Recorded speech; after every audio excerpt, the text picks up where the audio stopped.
Good morning, everyone. I'm Adila Shrangias. I'm with Professor Ben Jackson, who's chairing the session. I would like to thank you, the RAIN Scientific Committee, for giving me the opportunity to chairing this session. For those who have not attended a RAIN study symposium before, this is a delightful session where early career researchers present findings from their recent project.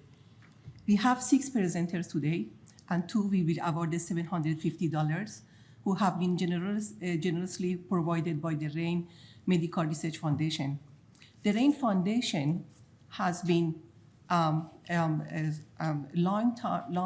supporting has been for the long time supporting and funding body for the RAIN study. And we would also like to thank you, Dr. Amelia Scafidi, the acting director, for her continued involvement.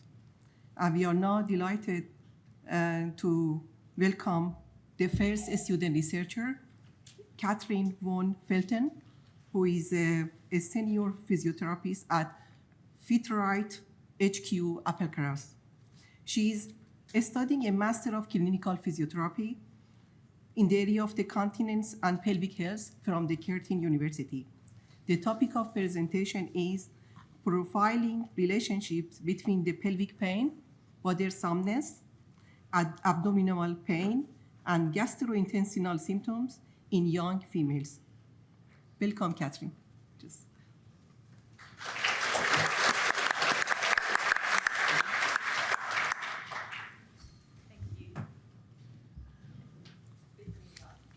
Thank you.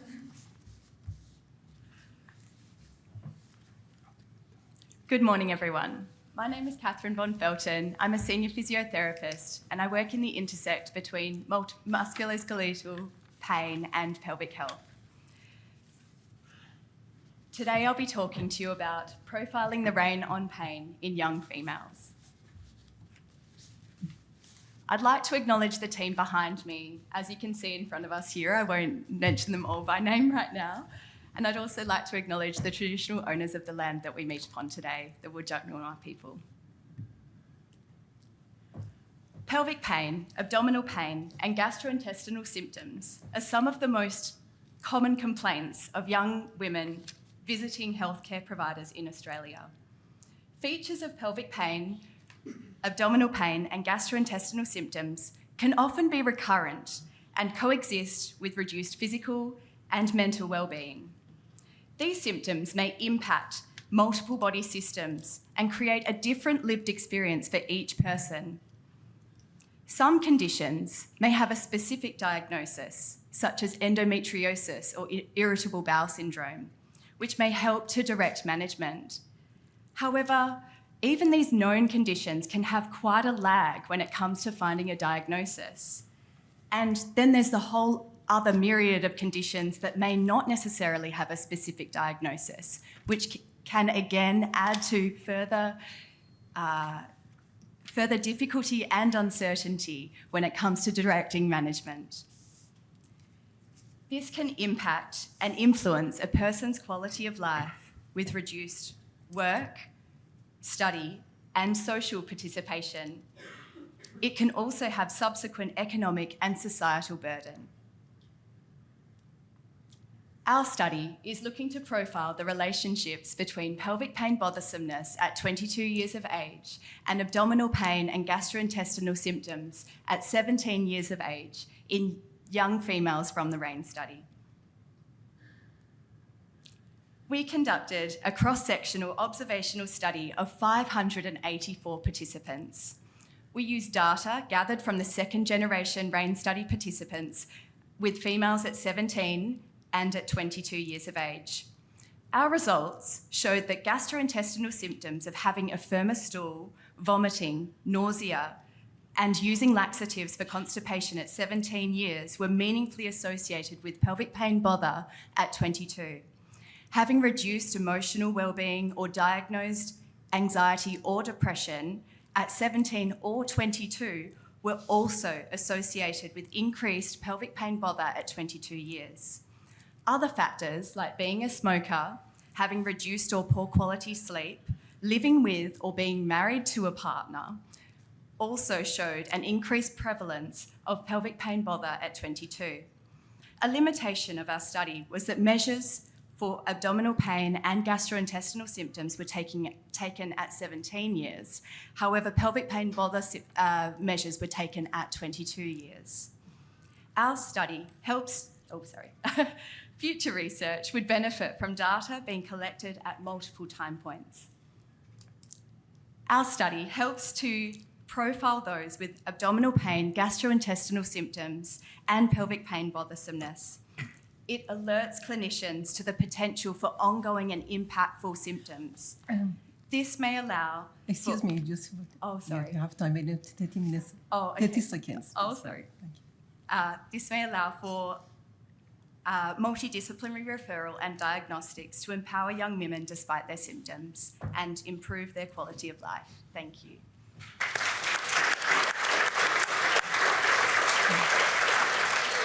Okay. Well done, Any Catherine. questions? A very hard job to get through that in 3 minutes, so well done. We've got time for one question from the floor, if there are any, very quickly. Otherwise, I will jump in with... there's probably many ways that you could address this, and so I just wondered your thoughts about, based on what you've seen there, at what point you would intervene, and perhaps in what way do you think that you might be able to help in an applied sense here? Yeah, so there's quite a number of studies that suggest that early intervention and education can be quite helpful.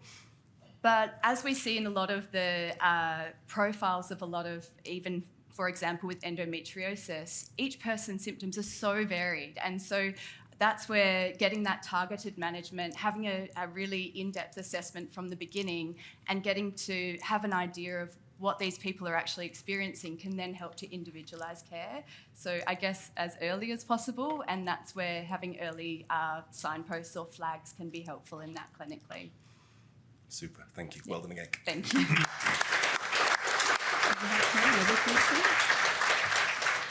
Next up, we've got, Neil McNamara from ECU.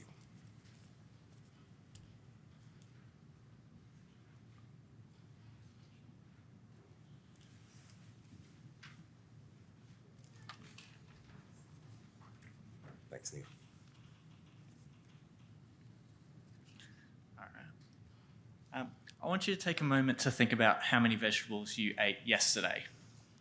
If you're anything like the average Australian adult, you'd eat a little over 2.5 serves, about half what is recommended per day. Now, we know that vegetables are good for us. They help to protect us from metabolic syndrome, a cluster of diseases that start to develop inside us without us even knowing. Silent diseases such as cardiovascular disease, diabetes, and fatty liver. But what if we didn't have to eat all vegetables to protect ourselves? What if we hate broccoli, but will happily eat lettuce like a rabbit? Although we usually think about these vegetables in the same way, they contain a diverse range of nutrients, including fibre, vitamins, minerals, and phytochemicals found only in plant foods. The unique combination of these nutrients across vegetables lead to vastly different effects in our body. Studies have also shown the importance of vegetable intake early in life, helping to prevent these diseases before they get a chance to start developing. But which specific vegetables are protecting us the most during these critical times? To investigate this, I used RAIN study data at the 22-year follow-up of Generation 2, when participants were young adults. A food frequency questionnaire was used to assess how much and how often participants ate vegetables. And they were then classified into groups that contained similar nutrient profiles. Participants were also classified into low and high risk of chronic diseases using established risk factors for metabolic syndrome. So what we found was that though participants at a lower risk of chronic diseases had a higher intake of vegetables, particularly for legumes such as beans and lentils, and green leafy vegetables such as lettuce and spinach. We then adjusted these findings, taking into account socio-demographic and lifestyle factors, finding that legumes halved the likelihood of high cardiometabolic risk with each additional serve per day, which is about a quarter of a can of baked beans per day. Potential reasons for this finding are that legumes are particularly high in fibre, helping to regulate our sugar and our cholesterol in our blood. Combine this with flavonoid phytochemicals, which help to reduce oxidative stress in our body, and you've got a powerful combination for reducing disease risk. Further research is needed to provide stronger relationships between specific vegetables with early disease biomarkers in young populations and subsequent prevalence later in life. But overall, this finding highlights the different effects between vegetables, contributes to the protective roles of vegetables in early life stages, and that if you want any pudding, you've got to eat your beans.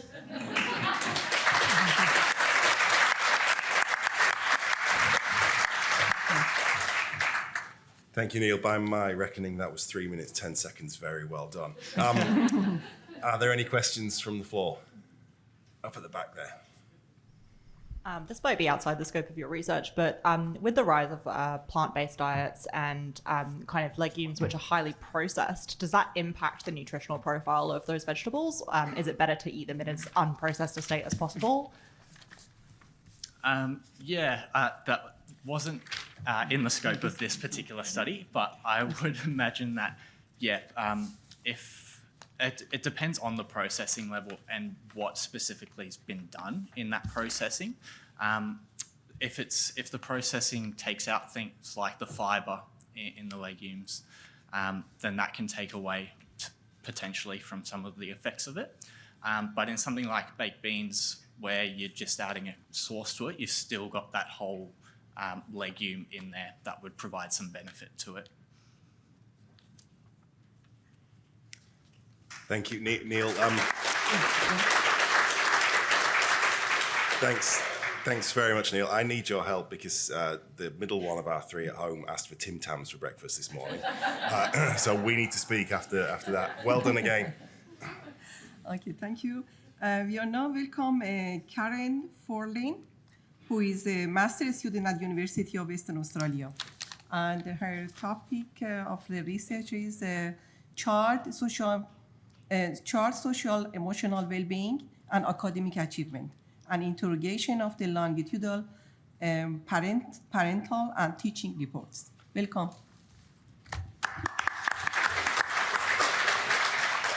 Thank you so much. Good morning, everyone. My name is Karen, and I thank you for this opportunity to present my master's research. This is taken from a longitudinal perspective, so we looked at the second generation students from the time they started school. In this research, social emotional well-being specifically refers to how a person thinks about themselves and feels about themselves and others as well. So this will include their behavior, their emotions, and their interpersonal skills. To measure this, I used the child behavior checklist, which is part of the in the RAIN study, and the specific checklist items were coded into 4 aspects of well-being, specifically emotions, behavior, thoughts, and their social relationships. The other variable of my research is academic achievement. Now, it's a little bit different from education in that it specifically looks at how well a student achieves the outcomes set by the educational standards. So we looked at academic achievement, and then for those students who took part in the Year 12 TISC exams, or we call them ATAR now, we also used their exam scores. So we looked at the responses from parents, teachers, and the students themselves, and they were then compared to one another first of all. I wanted to see how closely responses from these 3 parties correlated to one another.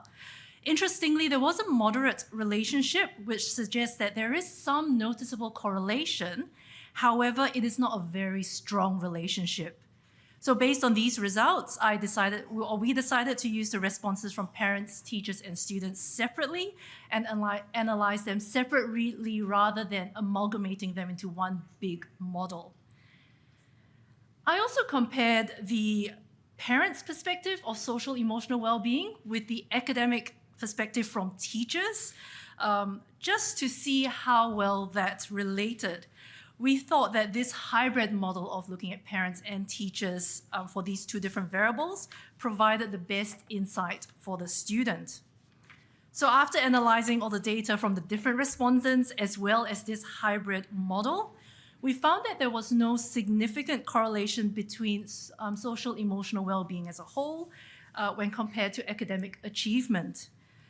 We did take into account family functioning as well as their absenteeism, but this did not have a significant impact on the results. So these results do challenge our conventional assumptions on how social emotional well-being can affect academic achievement and vice versa. And it does suggest that we do need to investigate this more to enhance our understanding. The insights of this is quite significant for educators, such as myself, and I think it gives us an opportunity to look at how we're creating learning environments that can both foster social emotional well-being as well as academic achievement, while recognizing that the two may not interact strongly. Thank you. Thank you. Any question from the audience? Yes?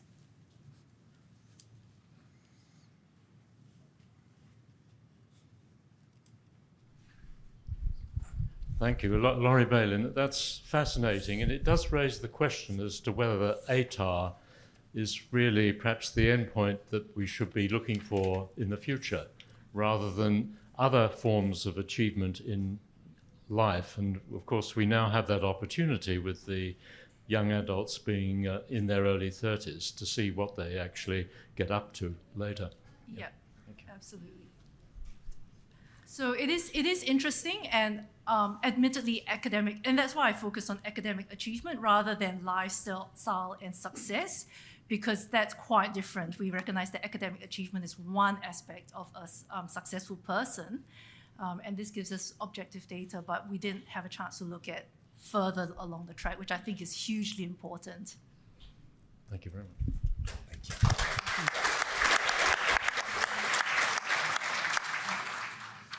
Next, we have Andrea Mould, who is a PhD student here at UWA.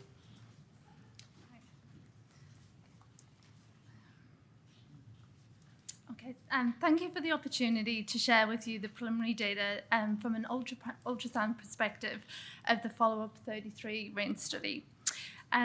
So Show Your Liver Some Love was the agenda of the World Liver Day in 2024, promoting liver health. However, it's unfortunate that it would seem that many Australians are not taking care of their liver health, with 1/3 said to have fatty liver disease. And this is true worldwide, with 44% in Central and South America having increased fatty liver disease.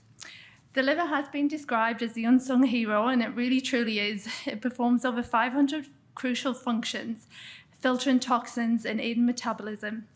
However, a pandemic of overnutrition and sedentary lifestyles are really putting strain on our livers, increasing risk type of type 2 diabetes and cardiovascular disease and cirrhosis. Metabolic dysfunction-associated liver disease is the new term for fatty liver, which involves cardiometabolic risk factors. So of the 723 Gen 1 and 2 participants that we've scanned to date using conventional ultrasound technologies, we've also incorporated ATI, which is a measure of liver fat, and shear wave, which is a fibrosis assessment. Fibrosis scoring with shear wave ultrasound was very low. In the Gen 1s, there was only 2.3%, and in Gen 2s, 1.4%, as would be expected in a normal population study. The Gen 1 measurement for fatty liver disease, for fatty liver attenuation imaging, had a higher percentage across the mild, moderate, and severe grades compared to their adult children, the Gen 2s. So, as I discussed before, MASLD is basically hepatic steatosis without any other clinical cause, such as alcohol. At least one of these 5 metabolic criteria, you can see on this side there. I looked at BMI and waist circumference, It showed that there was no correlation between BMI and over 25 and steatosis grade. Waist circumference of over 80 in females and 94 in males, we found a waist increase. With increased waist circumference, the severity of steatosis also increased, with the severe grade steatosis having the highest average waist circumference, as can be seen on the graph below in the bar chart, demonstrating that waist circumference is a more accurate predictor of central adiposity. We also looked as part of the ultrasound assessment on the Gen 1 and 2's RIN study follow-up was the carotid artery wall thickness as part of the assessment. So IMT measurement, so basically the thickness of the wall of the carotid artery is a widely used marker for carotid atherosclerosis, and it also is an assessment for future cardiovascular events. And the data I looked at to look at associations between steatotic liver disease and cardiovascular disease. It showed that participants with moderate liver steatosis, the S2s, were also at moderate to higher risk of cardiovascular disease, with a measurement of the carotid wall being over 0.8 to 1.1. And you can see in the, sorry, I don't know if I can use this. Oh, sorry, gone past. It basically, it go right up in the S2s there, almost to the 2 millimeter mark. Excuse me, just 30 seconds to wrap. Okay. So just to summarise, here's some of the conclusions from the preliminary data. There's many more elements to be explored. The data is massive, and we can look at all 5 cardiometabolic criteria, but for the purposes of this short presentation. And also an important fact, during the ultrasound, we've actually had a lot of incidental findings, which have led to medical follow-up, adding to the value of the study. Thank you.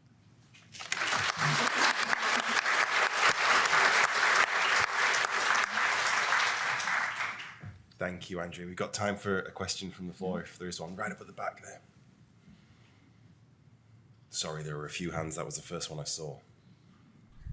Hello, my name's Ditsa. I'm one of the participants. Hi. I was just wondering your thoughts as to why you thought, why do you think the study showed that BMI wasn't a good indicator versus waist circumference, and why do we still use BMI so commonly in practice? Yeah, it's interesting. A lot of the literature now basically says that waist circumference and like another measurement of waist height circumference is basically a much better indicator for central adiposity. So basically, your fat that you lay down around your central abdominal region, because someone could have a BMI of over 25, but essentially don't have that midriff, if you know what I mean, around their central abdomen.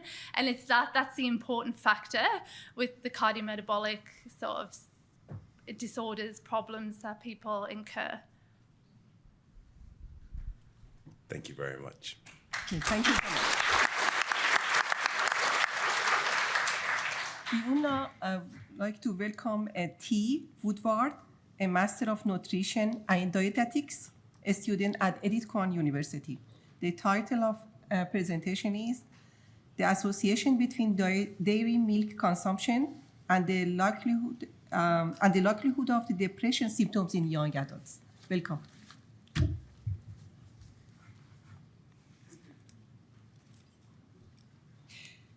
As a kid, if I whinged about being hungry, my mum's go-to catchphrase was always, "Why don't you have a glass of milk?" This was never the answer I wanted. However, she was all about strong bones, and I think that's what a lot of us most associate milk's benefits with. But milk is nutrient dense. It's got vitamins and minerals, proteins and fats, many of which are associated with brain health. So, let's talk about our brain.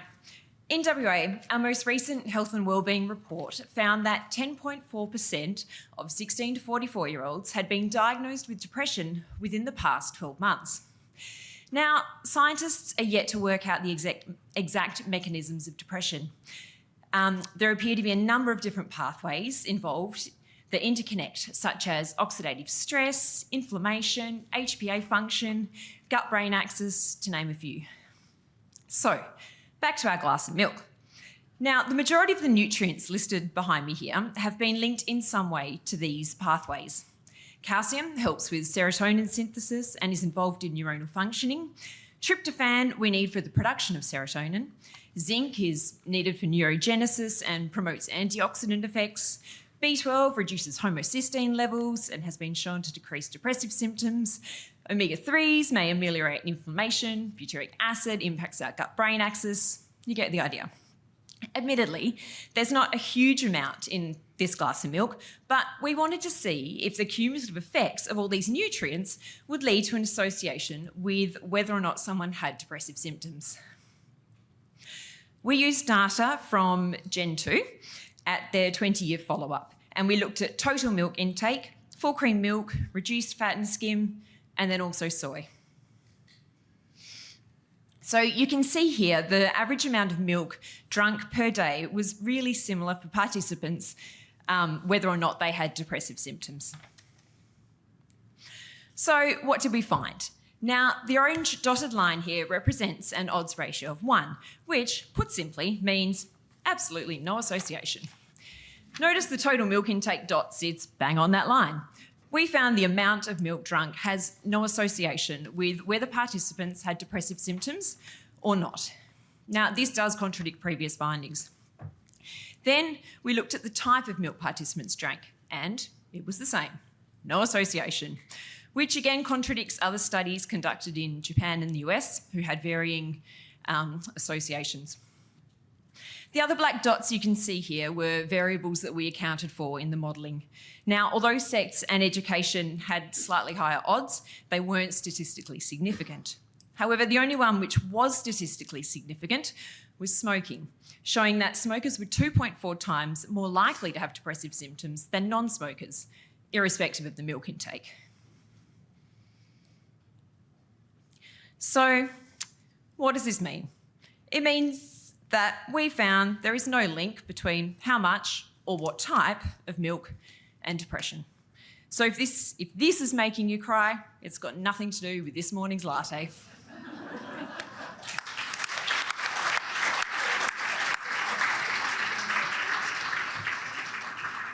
Thank you, Thea. Lovely presentation. Any questions quickly from the floor? It looks like that's a no, so I'll jump in. Oh, sorry, Jeff.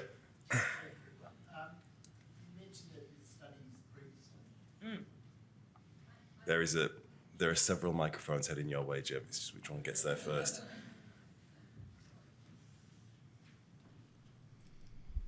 I'm interested in what the other studies had previously shown. You said there was an association previously. Yeah, so they were quite varying. So there was a big Iranian cohort, and that found that a greater consumption of total milk was associated with lower depressive symptom risk. And then in regards to whether it was full cream milk or reduced fat milk, there were different studies again. So there was a Japanese pregnant cohort, and they found that, let me think about which was which. I think it was the reduced fat milk was associated with a reduced prevalence of depression. And then there was a really big USA cohort study done, and that linked what they call whole fat milk, so full cream milk, with a higher prevalence of depression. So they're all quite varied. So, yeah, thank you. Thank you again, Thea. Thank you very much.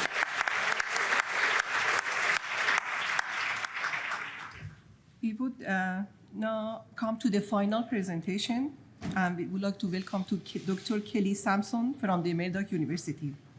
Kelly was our winner in 2022 of the student researcher presentation, so we are delighted to have her return today. And Kelly, you can breathe a little bit because you've got 8 minutes instead of 3. So awesome. I thought it was 7, so I can breathe even easier now. That's great. Thank you. All right. So the title of my talk are "What are the effects of sleep disorders, insufficient sleep, and shift work on road and work safety in young adults?" So we know injury in young adults is actually the leading cause of death, morbidity and mortality, and largely this relates to road incidents. Some of the risk factors for this, which has been used in campaigns to try and avoid these incidents, is things like drugs and alcohol, risk-taking behaviour. But something that's been somewhat neglected is sleep. And this is something I was interested in. So young adult sleep, there hasn't actually been a lot of young adults. And when I say young adults, I'm talking about 18 to 22. And this is a really important stage of life. People are moving out of the home, maybe they're starting uni, so they have a whole lot of things going on. There's lack of parental supervision, so things in their sleep can change a lot. There's also peer pressure, going out to events, studying, working, a lot going on. So this is a very important time of life. And we don't know much about their sleep. A lot has been done in college students because it's a convenient sample for researchers, but in a population-based setting, we don't know too much. What's assumed, and based on self-reported information, is that they are excessively sleepy and have irregular bedtimes. In Australia, we know that young adults make up the largest portion of shift workers. And also, from work that we've done in the RAIN study, we know that there's about 20% of young adults that have a sleep disorder, and of that, 88% are undiagnosed. So clearly, sleep problems do exist, but we just don't know much about them. Now, young adults have shown to have some sleep-related errors at work, and also if you sleep less than 6 hours, that has been shown to increase your risk of road accidents in young adults. But what about if you have all three of these things? If you're a shift worker, you have irregular sleep times, and you have a sleep disorder, potentially that's undiagnosed. Does that further increase your risk? And that was the question that I asked. What are the effects of having a sleep disorder, insufficient sleep, so sleeping say, less than 7 hours per night, and being a shift worker on road and work safety? So we had the opportunity to do this in the RAIN study, and as I said earlier, there isn't much on young adult sleep globally, and the RAIN study is one of the only ones that has detailed information on sleep and broader health outcomes. So we looked at the 22-year-old adults who were employed and had a current driver's license, as we were interested in work and driving. And sleep disorders that we looked at were obstructive sleep apnea, which was diagnosed in a laboratory here over at UWA. As some of you may remember, doing those studies involves a lot of wires in your head and sleeping in the lab. Insomnia symptoms, we can diagnose self-report symptoms based on questionnaires, and restless leg symptoms. So if anyone had either of these, they were classified as having a sleep disorder. We also had information on sleep duration, shift work, and road and work incidents. So road incidents, this was self-reported, not an objective outcome. So they were asked questions such as, have you ever fallen asleep while driving? Or have you had a near-miss accident due to sleepiness at the wheel?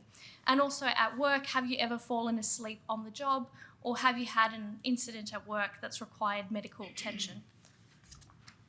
So how did I answer this question? So we looked at what were the odds or probability of having a road incident if you had a sleep disorder versus no sleep disorder, if you were an insufficient sleeper versus not, whether you're a shift worker. And then we put an interaction term in this model. And what that interaction term does is it allows us to look at, well, what if you have all three of these problems? Does that further increase your risk versus just having one of them?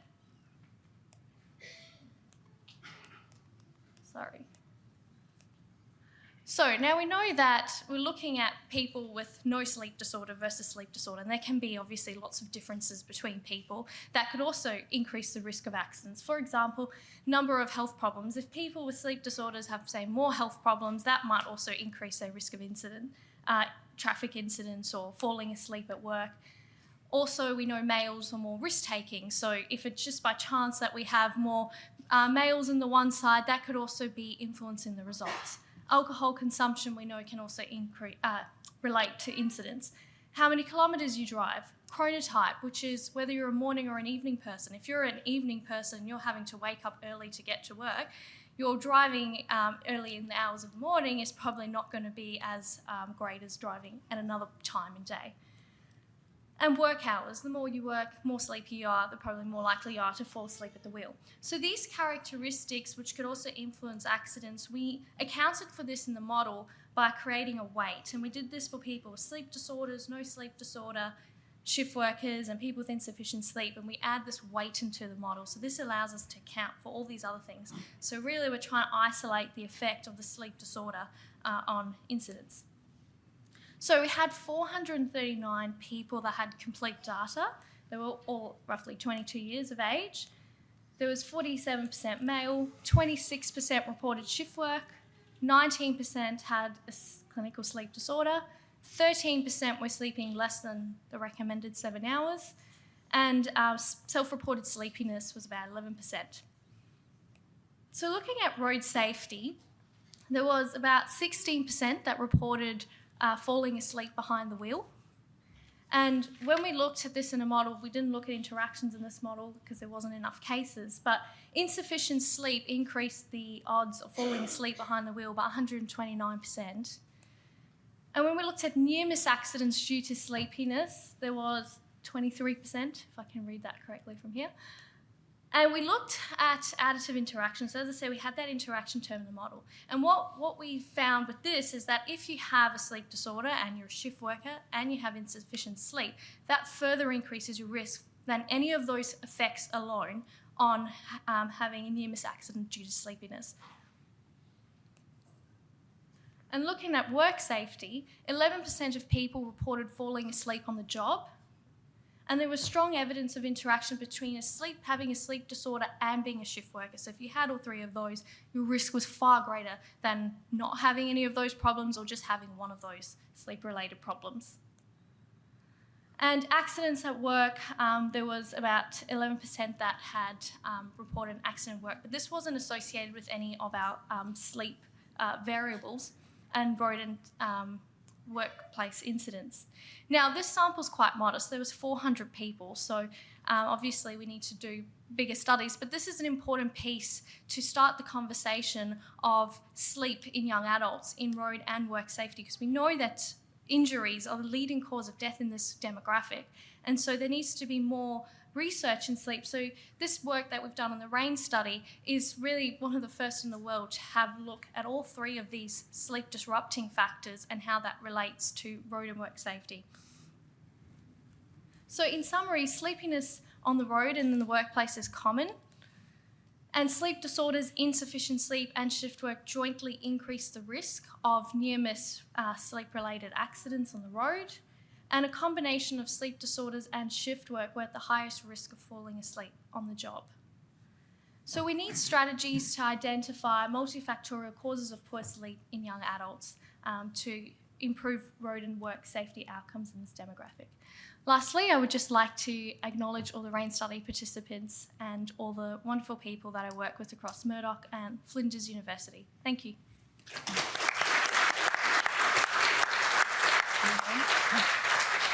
Any question from audience? Any questions? Yes. There's a microphone behind you on the way. Thanks very much, Kelly. That's another very important study from 5 very good researchers. This study was carried out 13 years ago, I guess before the full impact of social media had come to the population. Would you like to comment how that might be contributing to the issues you've discussed? Certainly, and we've been looking at this in the Sleep Health Foundation have an Aussie snapshot survey, and so we're looking at that now, which would be interesting to compare because, yeah, this is quite some time ago, and social media use has increased. And so we've got cross-sectional data from the Aussie snapshot, and we're looking at young adults and how social media influences their functioning, and there is some things on workplace productivity, so we can sort of look at it in that regard. But this is the only data we have, so I think definitely needs to be further work in this area. Thanks.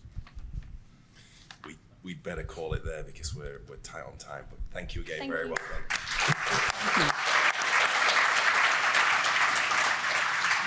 And just while we have the microphone, just a thank you to Romola and Beck and the team and all the volunteers and participants as well for continuing to provide such a wonderful platform for our early career researchers and our students. So if we could just have one round of applause for the whole group.